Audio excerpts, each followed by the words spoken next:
Assalamualaikum warahmatullahi wabarakatuh. Saya CGP asal Sleman, Pipit Anistia Ageska. Kali ini saya akan menyampaikan demonstrasi kontekstual pemikiran Ki Hajar Dewantara.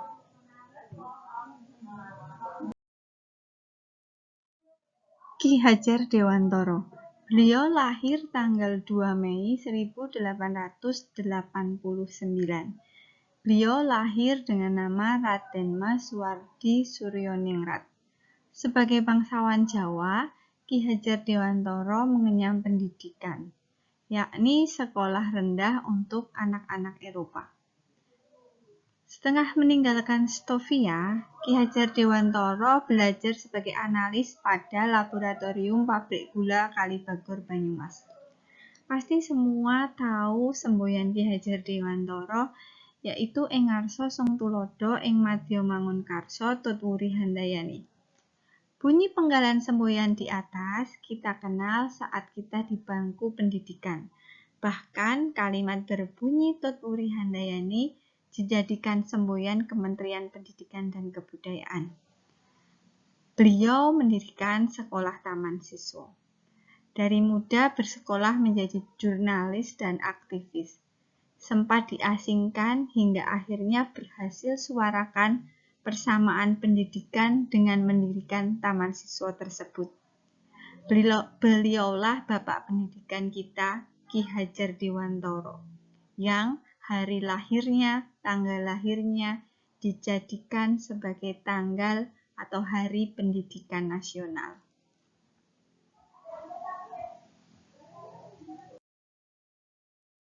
Demonstrasi kontekstual kali ini yang akan dibahas adalah ide gagasan, alasan yang kontekstual, demonstrasi, tantangan, dan solusi.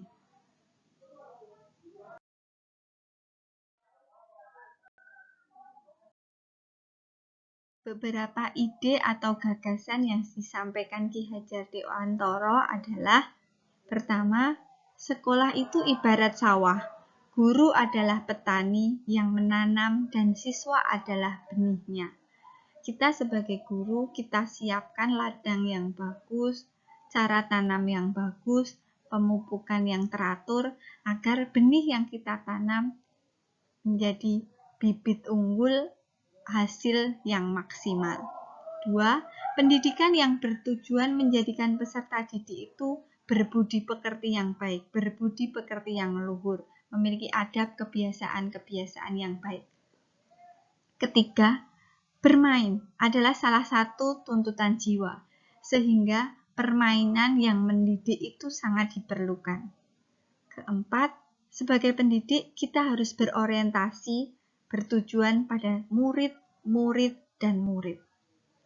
Kelima, pendidikan yang berpusat pada murid. Keenam, tujuan yang ingin kita capai yaitu menyelamatkan dan membahagiakan mereka. Keenam, pendidikan harus memanusiakan manusia dan memperkuat kemanusiaan. Terakhir, pendidikan harus menghargai keragaman dan kemerdekaan pembelajar.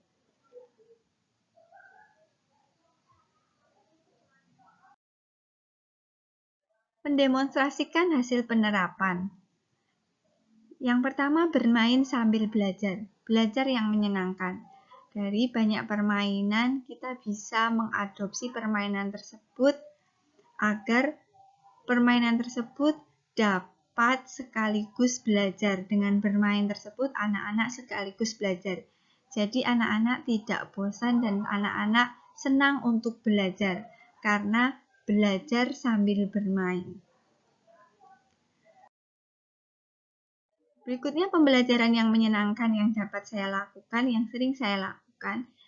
Pembelajaran yang diawali dengan yel-yel, tepuk semangat atau bernyanyi agar anak-anak dalam memulai pembelajaran sudah bersemangat. Kedua, materi yang disampaikan dengan contoh-contoh gambar yang menarik, yang memikat sehingga mereka tidak bosan. Ketiga, soal disampaikan dengan games yang menarik.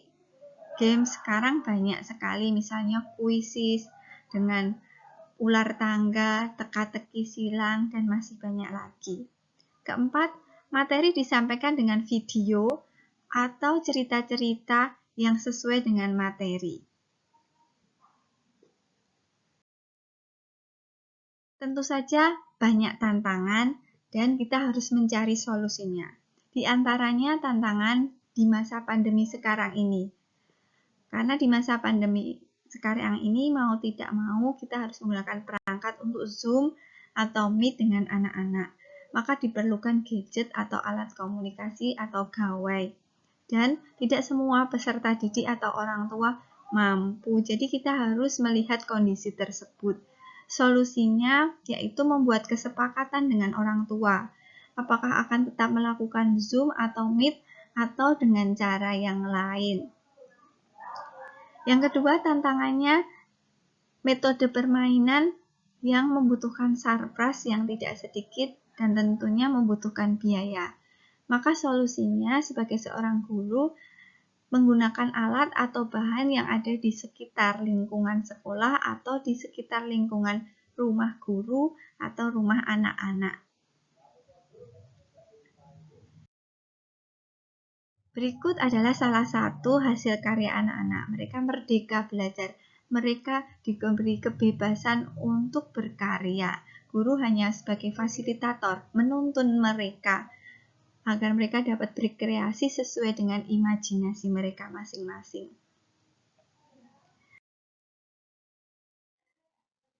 Demikian paparan demonstrasi kontekstual pemikiran Ki Hajar Dewantara dari saya, CGP 73 asal Sleman, Pipit Anistia Ageska.